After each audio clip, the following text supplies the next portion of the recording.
What's going on, guilty guys and gals? And hey, I almost forgot. It's that time again. We're almost at the end of 2021, so consider this a New Year's special type deal. I did this last year and it was a lot of fun, so I'm going to do it again.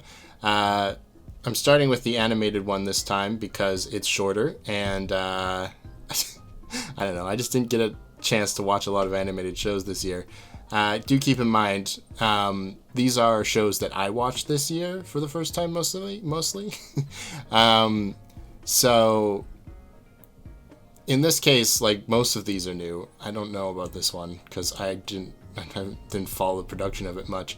But when it comes to the games one, which will be posted around the same time or just right after, it's not always like what's brand new this year. Sometimes I'm just talking about what's new to me, which is why Spectacular Spider-Man is here, a show from the early, would you call it the early 2000s? If it was like 2007? I don't know. Not the 2010s anyway. But that's a rewatch, but I haven't watched it for a long time, so I wanted to include it. Also, I just want to talk about it because it's so good. Spoilers. Okay, let's start with my one anime of the year. Apparently, I'm only allowed one anime every year, and it's a comedic romance anime, and that's all I can watch. Yeah, if you've been around the channel, you know I don't really watch anime. I got nothing against it. I just don't watch a lot of stuff, obviously. So it's kind of a miracle I found this one at all. I wonder if people even know this one that much, how popular it is. I have no judgment, no idea.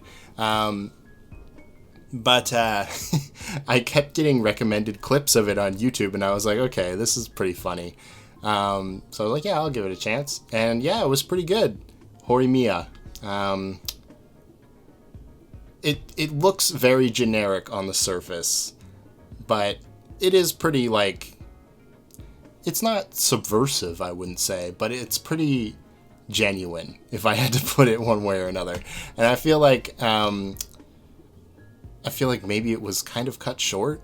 I get that feeling. If you haven't watched it before, the first, like, there's 13 episodes or something like that. It was a long. I watched it at the beginning of the year, but it was 13 episodes or something, and it was okay. But the pacing is so weird because the first 5 or 6 episodes is entirely focused on the two main characters, right? Miyamura and Hori. And that was great. I was having a great time as this, like, relationship slowly progressed. And then, like, halfway through the show, it starts focusing on all the side characters, and I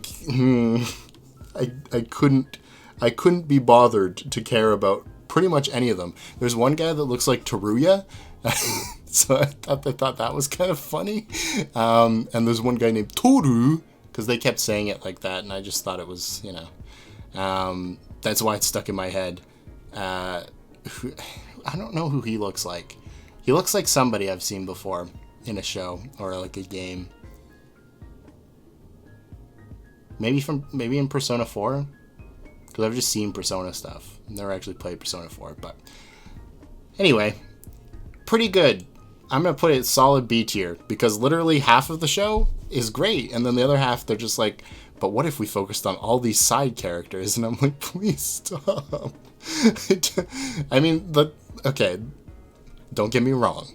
The little vignettes with the side characters, they're not bad. Like, they're competently written and everything. It's just I don't understand why. Why do they do that? I don't know. But the last scene was kind of touching, I guess. Also, the Christmas one was pretty good, too. Considering we just passed Christmas. So, if you want to watch a fun Christmas scene, this show has one. And it's short, so it's easy to recommend to somebody. Next, Animaniacs. So, I've talked about this before, too, but we used to watch a lot of this channel called Teletoon Retro, which is, Teletoon's a Canadian TV station. It's where, like, Totally Spies would air and stuff like that. Teletoon Retro was a bunch of old cartoons, like the Smurfs and the original Transformers and He-Man. But Animaniacs eventually found its way on there before the channel got nuked. And I loved I love the Animaniacs, even though I was removed so far from the time it came out, and it does make like timely references to like the current president and stuff like that. Literally in the theme song, it says Bill Clinton plays the sax. So, you know, but even as somebody who like didn't know that much about American politics or whatever, and being a kid who was removed from that time period anyway, it was still really funny, and I still like it quite a lot. So when they announced a reboot, I was like, maybe, I don't know. And then I heard some stuff about the first season where it was good, but it was kind of like really inundated with like the whole Trump thing, and at that point I was so burned out about it. I was like, I'll put it off. So I watched it this year.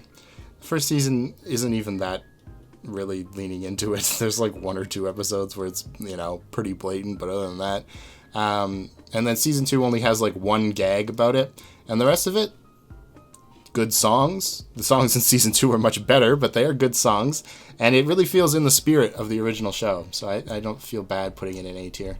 If you're new to my thing for these yearly tier lists, at the end I'll say what's my personal best of the year, and it'll go up here, but until then, you know. Next is Infinity Train Book 4. I ranked Infinity Train books 1 through 3 last year, so this is just book 4, which is kind of unfair, but what you gonna do? This poor show, I wish it didn't get canceled. I think book 4 is probably C tier. I mean, I had a lot of fun with it, but it was pretty standard as things went in. It was definitely supposed to be like, in the arc of the show, it was definitely supposed to be after like the heightened tension in season 3. It was supposed to be a time for us to like cool off a little bit before jumping back into it in season 5. And it's kind of a shame that it had to end on that like lower intensity sort of note. I like the characters and I like everything going on there. Maybe C tier is a bit harsh. But you know, it was just kind of standard. These two kind of fit in the same tier. I think so, because they're like good, but you know, there's issues you can take with it. Owl House season 2. I think I talked about this in my tier list from 2020, but the Owl House season 1 was definitely the foundation, and season 2, it's not even over yet. Like, we're only halfway through. But every episode, it feels like it's an entire season because every episode is so packed with, like, stuff that we wanted to know for, like, a long time. And Bellows, they could have played him out, but he still feels somewhat intimidating because of, what's his name? I watched this when it came out, so it's been a while. The Golden Guard. What's his actual name? Hunter. Because of Hunter, he still feels like a threat, even though we don't encounter him all that much, so he could really start to like lose his spookiness factor as time went on. But, you know, I think it's interesting. The only episode that didn't really do anything for me, I think, was the Shapeshifter one, where you had the other Luz, like, what were people calling it before we got there? Like Evil Loose or something like that. And that one I was like, okay, that's just fine. Nothing crazy. But the rest of it was really good. Definitely a contender for best of the year. And of course, Spider-Man. Oh man. If you guys have not watched Spectacular Spider-Man, this is my plead for you to do so. Spectacular Spider-Man. Okay, if you like Spider-Man, you can take this from 2 angles, right? If you just like superhero shows, I think this one is also pretty good for you, because it's a good balance of Peter Parker and Spider-Man, so you get a lot of like introspection on what it's like to be a hero, which, you know, is pretty good for this kind of a superhero medium. It's less prevalent in like the MCU and stuff, or especially not the DCEU. So it's kind of more of a grounded superhero take. It's just Spider-Man, nobody else. He's trying to protect New York. And the other, from the side of like somebody who's a Spider-Man fan, like me,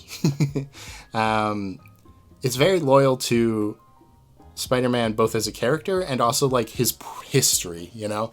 Like they make references to the Raimi movies, which were the only movies out at this time. So if you think those are the best ones, hey, there you go.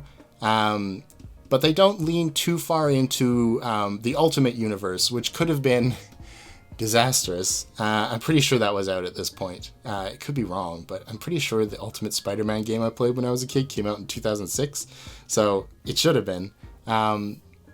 Regardless, they keep everything really sort of grounded in the early Spider-Man comics, and that makes it so that, you know, you don't get wacky designs like Robot Rhino. I mean, Robot Rhino is cool, don't get me wrong, but I like regular Rhino better.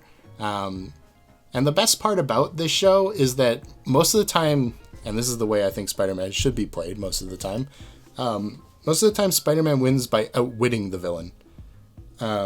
Which is why he can never beat certain people, because they're just smarter than he is. But in the case of like the early parts of the show, for sure, it's all about figuring out this villain's weak. Oh my goodness, I got the hiccups. This is terrible. It's all about figuring out this villain's weakness and how you can exploit it in order for somebody who is less strong or less capable, let's say, to win. And, you know, that's Spider-Man, man. So I'm going to put that in A tier too. I only watch good shows, you see. This is what I get by watching very few shows. I only really get into an animated show if I see a lot of people like it. So here I am. The next anime I'm going to watch is maybe Cowboy Bebop. We'll see. I know it's good. You don't have to tell me it's good. I know it's good. It's just, I don't know. I have a hard time sitting down and watching anything for too long, especially with YouTube. Usually I have YouTube on in the background and playing a game or something, so these shows caught my attention this year long enough that I could keep watching them without getting distracted. So yeah, now I have to decide which one I'm going to put in S tier, and I think it has to be the Owl House. I would put Spider-Man up there, but Spider-Man's so old and I've seen it before, so I feel a little bit wrong. The Owl House is so good. I can't explain all the reasons it is good. But hey, it does feel like a suitable replacement to Gravity Falls. That's what I'll say, and that'll hopefully pique a few people's interest that haven't watched the show. Really, this year I don't have a single bad show. Like, I don't have a show where I have major problems with any of them. They were all good, and I enjoyed my time with all of them, really. So hey, not bad. I recommend all of these shows to you. Okay. Well, I'm going to go record the video games one now. If you haven't watched it yet, come join me. And also maybe like and subscribe on this video, you know, maybe if you want. All right. Bye.